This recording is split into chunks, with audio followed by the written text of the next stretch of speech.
नमस्कार दर्शक सुभद्रा योजना को नहीं आसला बड़ खुशी खबर एथर नवा वर्ष एकाथरे मिल दुईटी सुभद्रा किस्ती उपमुख्यमंत्री प्रभाती परिडा एने एक बड़ घोषणा करिसेंती। तेबे संपूर्ण वीडियो को देखिबा पूर्व जो मैंने आम चैनल टी को नुआ करी आछंती ताले एबे सब्सक्राइब करी बेल आइकन को दबाई रखंतु। चलंतु और डेरी करबानी आज वीडियो टी कोन रहिछि जानिबा।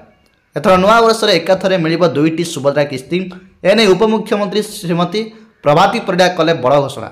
एणिकी 21 वर्ष होते आवेदन करें। तेबे एबे पर्यंत सुभद्रार जोड़ी है 17 लाख रु अधिक महिला। सेपटे सुभद्रा योजनार तृतीय किस्ती पाईना 4,38,898 जन महिला। तेबे सेमाने प्रथम और द्वितीय किस्ती पाइला परे परवर्ती किस्तीर सहायता राशि पाईना।